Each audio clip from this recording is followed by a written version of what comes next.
Welcome, everyone. Welcome to Converge at Walmart. Today, in this panel discussion, we'll be discussing about the future of loyalty program. Nearly every retailer has a loyalty program or a rewards program in order to build an engagement with its customer, have a sticky customer base, and also to create a lifetime value with its customers. The traditional retailers, they're feeling the pressure to find new ways to stay close to their customers. Many of these companies are trying to have a direct relationship with the customers and own that relationship. If the retailers do not respond, they will find that they will be disintermediated and their loyalty and interaction with the customer will decrease over a period of time as more and more players join the party. Reinventing or reinvigorating loyalty is not a passing trend. It is fundamental to a continued success and growth of retail business. Even as the technological advances are rapidly transforming the playing field and allowing a lot of new entrants to come in. Today, I'm thrilled to have three experts to talk about how loyalty programs are embracing technology to create true value through seamless, personalized, and in real-time loyalty experiences. Firstly, we have Ignacio Caride.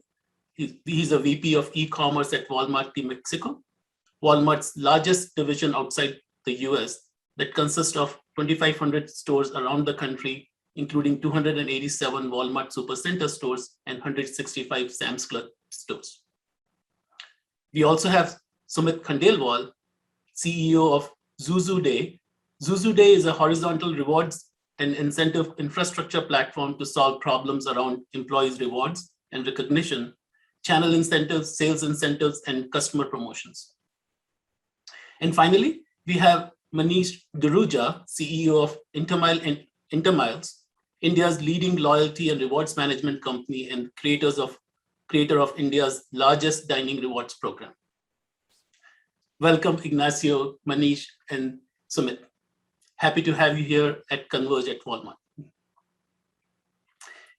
A small note to our audience. I would also like to announce that there's something special for our audience. Please do tweet your key takeaways from the session with the hashtag Converge at Walmart. There are exciting prizes for a few lucky tweets, so please tweet away. So with that, Ignacio, Sumit, and Manish, so glad to have you together here. And let me sort of start a little bit with around the virtual table, so to speak, and just general questions about how each of your organization are approaching loyalty programs, and also sort of talk in general as to how you consider as a key element behind successful loyalty programs, things which you are specifically thinking where technology is playing roles, and any sort of playbooks which you have, how you look at it. And given the last 1.5 years of COVID, which we all are living through, I would love to know or share with your thoughts around how COVID has changed the customer patterns and particularly how loyalty is helping you or your businesses in that process. And obviously, given the audience, it will be, and your expertise, a sort of word of advice on how brands should be looking at loyalty program and future-proofing their loyalty and customer engagement programs as such. So a broad stroke of loyalty programs and how you're approaching that. Ignacio, why don't I start with you on that? Thank you, Praveen, and good morning, afternoon, night to everyone, depending on what part of the world you are. So let me start for the first thing is, for me, the best loyalty program is service. You need to have a great service. You need to provide a solution to the customer. You need to solve a customer problem. And if you have that, that would be the best loyalty program. Of course, there's other benefits that you can give to your customer in order to help them engage with the platform or engage with your ecosystem and capture a little bit more of share of wallet from your customer. But none of that is going to work if you don't have great service from start. The way we're seeing this at Walmart is we are building an ecosystem, and that ecosystem touches different pain points from the customer and tries to generate a solution for the customers in those. So, for example, at Walmart, we are kind of a different company from other parts of the world. We have, of course, our stores. We have the e-com service or the omni-channel service across all our formats. But we also have an MVNO. MVNO is a telephone company. We are the third. We launched 1 year ago a phone company. It's called Byte, Bodega Aurrera Internet and Telephone. And we became in just 1 year the third largest cell phone company in the country. And now we started providing internet service to customer houses. And we also have a wallet that it's called Cashy. And we are started to build. We also have Walmart Connect, that is all the advertising business, and we also are building a data business around all the information we gather and we own from our customers, and so on. Then we are going to get into health and different pain points. And the baseline for all of this is we want to give our customers accessibility to the digital economy. Mexico, it's a country where access to data or access to data plans, for example, in India, it's almost for here is very expensive. So we can generate a disruption there. And why we want to generate a disruption, giving access to internet through the cell phones to the customers, is because it's the way in to our whole ecosystem. And the good thing about having an ecosystem is that once you engage with the customer, it doesn't matter where and what part of the ecosystem. They go to the stores, or they are a client in the e-com business, or they your own telephone service. You can start give them benefits in the rest part of the company. And so, for example, one of the things we're doing is, if you are a cell phone client, or you have a Byte telephone line, and you go to purchase to one of our stores, you scan your ticket and you will get extra data, extra megas or days in your data plan. And for a country where access to connectivity is so expensive, that's a huge benefit for the customer. So customers that are, we have already 1 million lines there, 1 million telephone lines there. When customers need to buy something, they won't hesitate to go to one of our stores against one of our competitors. We can give them a benefit there. Or on the other hand, we are building all the availability to receive remittances through Cashy, that is our mobile, our wallet. I don't know if you know, but in Mexico, remittances is the largest income for the company, for the country. So because we have stores in the US and we have stores in Mexico, on both sides of the border, and we own them, both of them, we can create a direct to or Walmart to Walmart remittance almost for free. And again, when people are receiving remittances, is because some family members send it from the US and they usually are tight on a budget. So if you can lower that $8 or $10 cost for sending the money, that's a huge benefit. And once you have the money into Cashy, we can give them different benefits around our ecosystem. So that's how we are thinking and building our loyalty program. It's more on a service way of doing it rather than a benefit. Thank you, Ignacio. That is pretty awesome. And we'll talk more about Cashy as we begin. Manish, moving to you as a platform provider for loyalty program and running the largest dining program in India. Your thoughts on loyalty program for retailers and broad strokes on the future. Yeah, sure. So I think firstly, thank you for inviting me on the panel. There are a couple of points and broadly 3 areas which I would like to focus upon. One is the concept is moving from rewards and redemption to more experience and content-driven approach, which is the trend which we all need to work towards. And why is it? Because loyalty is really taking the center stage for business to adapt those consumer practices. And as Ignacio also mentioned, it is about ecosystem, and it's not possible for brands to deliver everything from all the options and all the experiences on their own. So therefore, you need to find ways to branch out and create an ecosystem, and a partnership approach comes there. Technology is going to help purely because communication, personalization are important, and that's something which is crucial. But more importantly, the members have to feel they're part of an exclusive community. And therefore, loyalty programs that offer a kind of reward that make customers feel part of an exclusive community, they get rewarded and recognized for that. That is also, because rewards are there, dime a dozen rewards are there. It's the recognition which plays the important, and recognition comes at different levels, like digital recognition or the point of sale or the experience zone which has been created.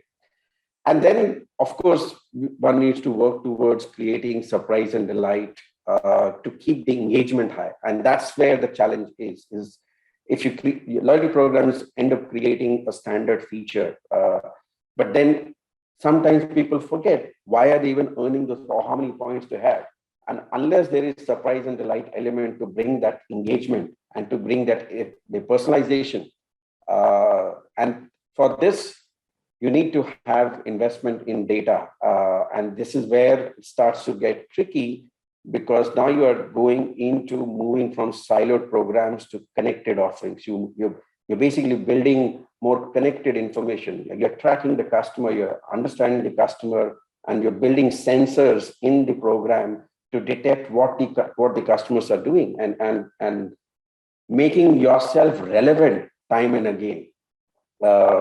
We learned this, and we did it in the last 18-24 months.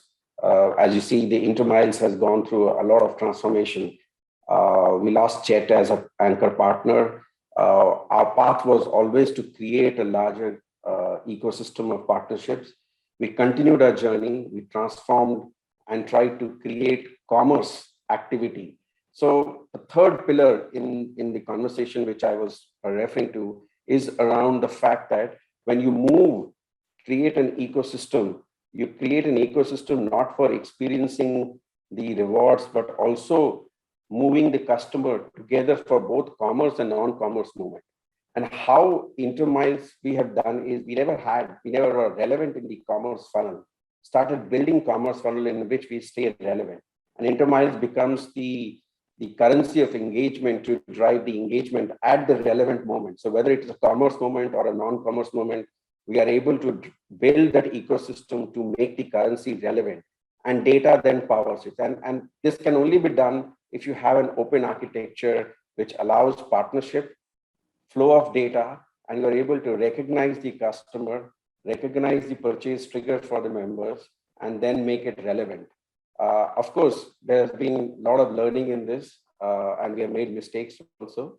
But the more important is keeping an architecture in which you are able to adapt and keep experimenting and make sure your customers are engaged.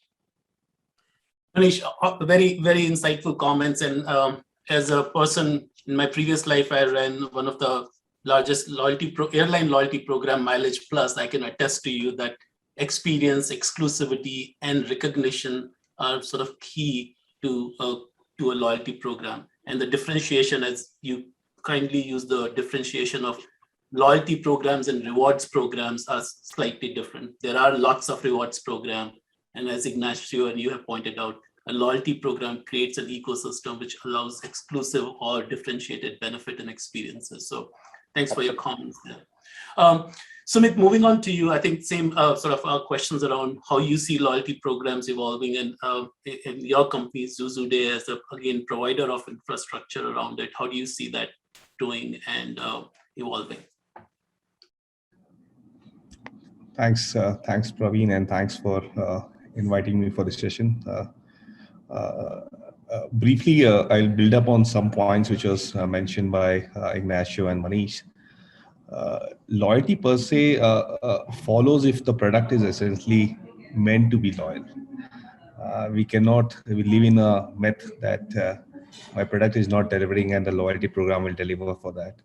And a lot of times, just not brands, retailers, restaurants, and multiple other guys say, I will launch something, the product is not delivering, let's launch a loyalty program per se immediately, and the loyalty program will deliver. So that's our myth in the 2S format. The second point, which is very well captured, is is is a point which is more to do with intrinsic rewards and extrinsic rewards, right? And I kind of take it from a format that extrinsic is all something which is more materialistic in nature, which is where Manish was mentioning about rewards have always been there. Intrinsic is something which is more valuable today.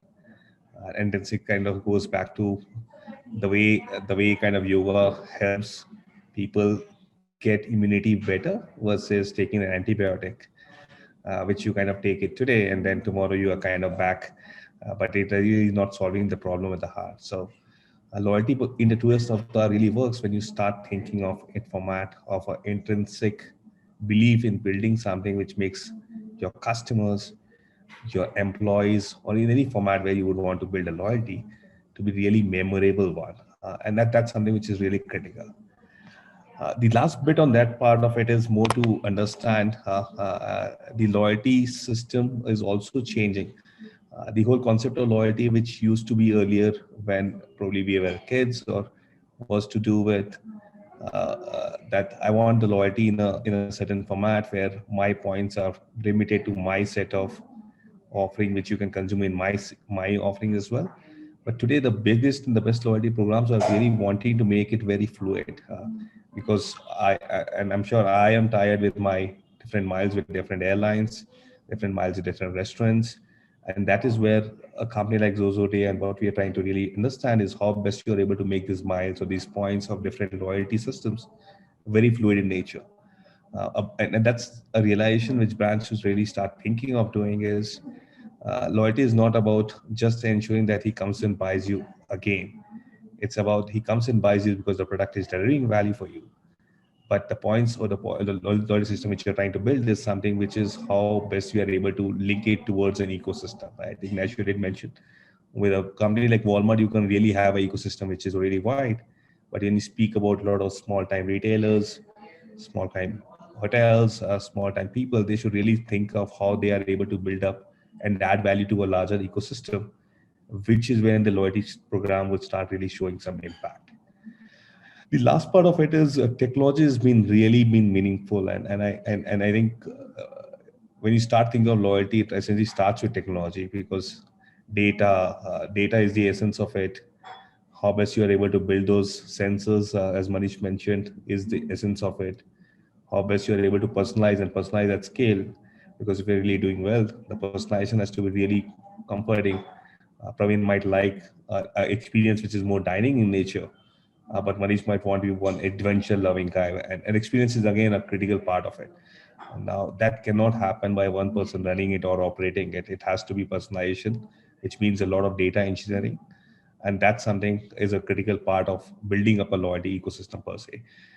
A lot of times, a lot of this is something which people also realized during COVID, because COVID made it really difficult that you couldn't use your points for almost a year. A lot of these loyalty systems had points which had an expiry attached to it, which is where a flexibility and belief in the ecosystem has started playing a critical role in a loyalty program. In a nutshell, that is something which I thought might be meaningful, and leaving it over here to kind of understand a bit more from what others have to say.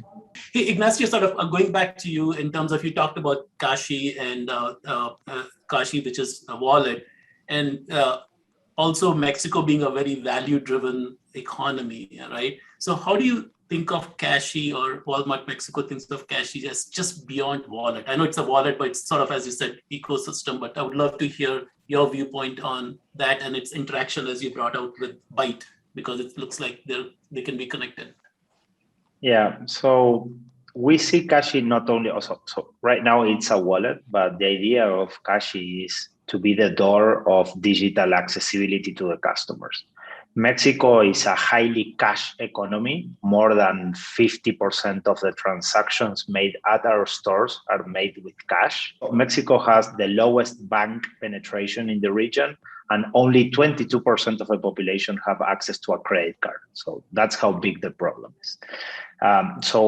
And because most of those customers or most of the people that doesn't own a bank account are our customers, what we are trying to create with Cashy is that door to access, to allow these type of customers to access the digital economy. They trust our brand because we've been in the country for more than 60 years, and they see our stores, they see our signs. So they are more willing to put their cash into our wallet rather than to put it in the bank account.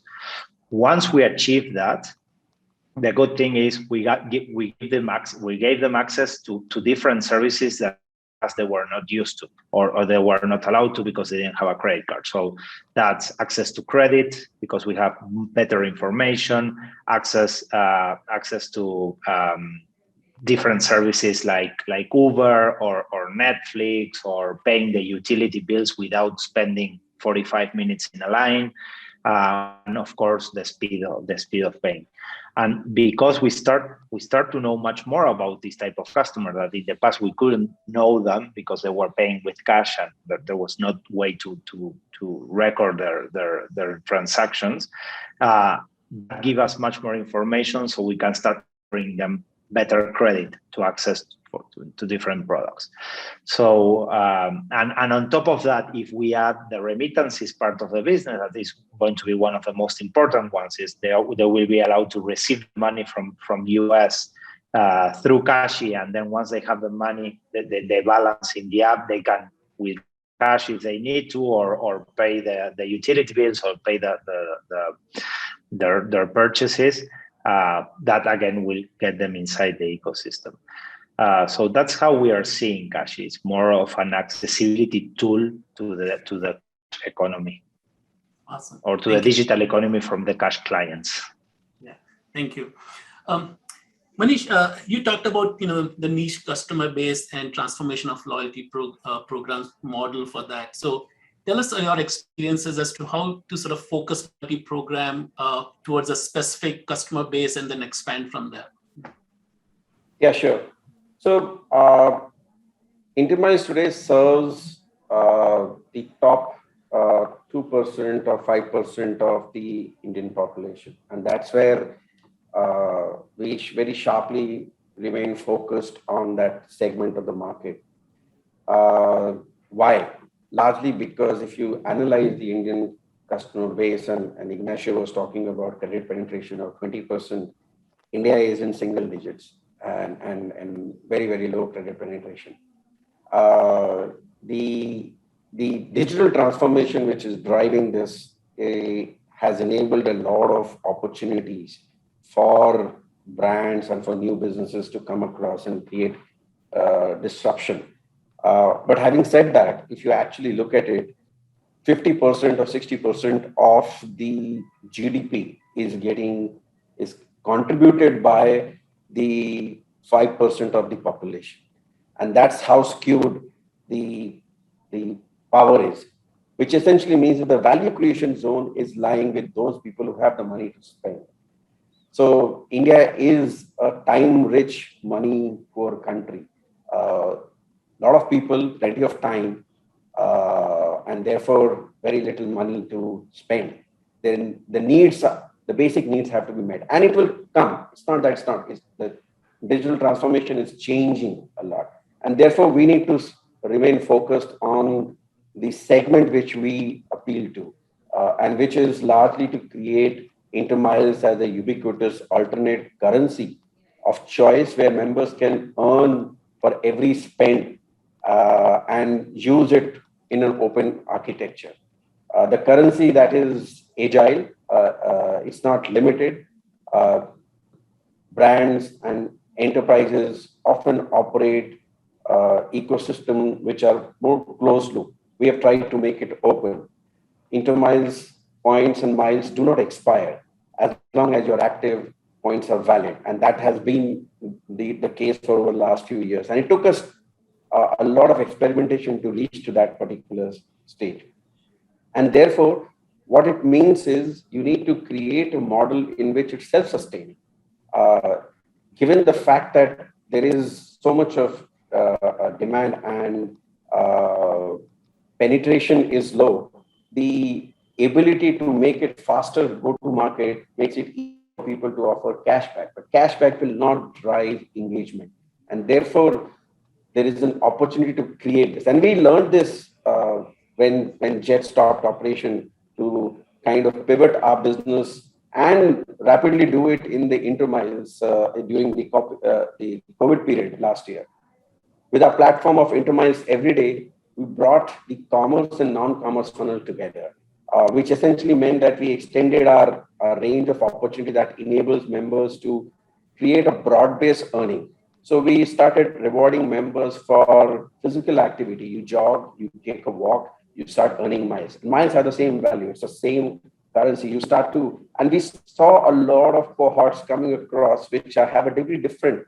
And that data enriched allowed us to kind of create a more broader appeal. Now, what this essentially means is that our business will keep on evolving.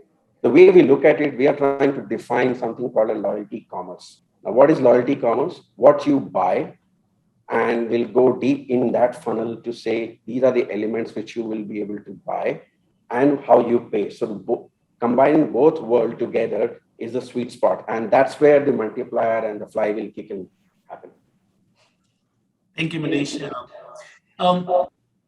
Sumit, moving to you in terms of, I know we have been talking about loyalty program from a customer perspective and acquiring customer and engaging customers, but there are other stakeholders in an enterprise and employees being big ones. And then how are your programs, and how do you look at rewards and incentives and recognition for employee loyalty, if there could be one?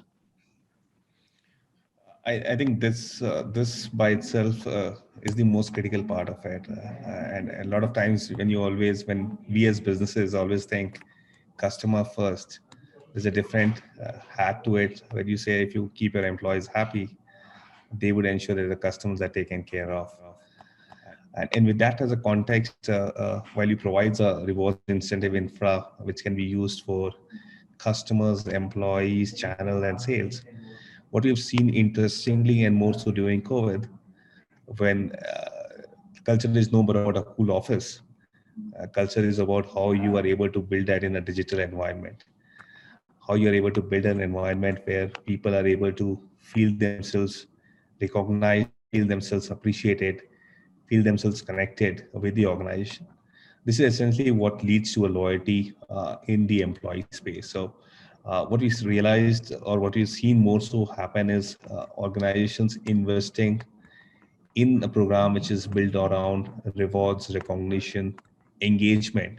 These were the words you generally would have otherwise used for your customers, but they've been investing a lot more on this front because they realize they'll be able to then get the impact coming in terms of your productivity, your performance, and finally your core bottom line numbers. So a lot of emphasis on that part of it, and more so today when people are looking and fighting in the market to get the best talent because it's not scarcely available. A lot of well-funded, well-invested companies, a lot of VCs money going in. So that's a key part of it. The other element when you speak on loyalty is also linked back about how or what kind of interface you are doing, which means people or organizations are investing in a tool which is more to just do with recognition per se. Am I really being appreciated for small acts which is being happening in the organization? So a pat on the back, just sending across a value card. Those are the things which are catching air. Beyond when you've just been doing it, it's also about gamifying the whole objective, right? You want to run a gamification program, and that gamification program can be linked back to your core KPIs. So organizations invest in OKR tools, but along with that, they also look at a tool where they are able to look at the performance scorecards and making it in a format, because if I'm able to look at it in a gamification format where I see my milestones and I just see how is it moving, that really creates a lot of excitement. So loyalty rewards recognition in the core context of employees. There's a huge excitement, enthusiasm coming in, just not in India, but in global markets as well. And it comes back that this is one of the industries which we've seen a lot of push coming in amidst COVID, and that I believe would sustain and will stay around, given culture has become a core, just not a topic, but more of a boardroom discussion, and that's something which really makes a lot of sense to invest in the employee engagement loyalty programs. Thank you, Sumit. And Sumit, Ignacio, Manish, thanks for such a engaging conversation. As evident from this discussion that future of loyalty program is exciting, growing, and expanding. I think the way you look, way we brought up the things in Mexico with Cashy saying how loyalty program is opening up digital penetration and digital accessibility. InterMile on the top level on making sure we are focusing loyalty program to the right value creators, and then Sumit like expanding not just customer but also employees and other parts of our delivery systems. It is exciting to see that the whole loyalty concept is growing, the technology is enabling, and then we're also moving from, as mentioned by many of you, not just rewards, but experiences in real time, experiences that are contextual, meaningful, and appropriate for the moment and to the customers, whether they are commerce related or or sort of non-commerce related. So again, thank you for your time and thank you for your leadership in your areas. I look forward to staying in contact with you all.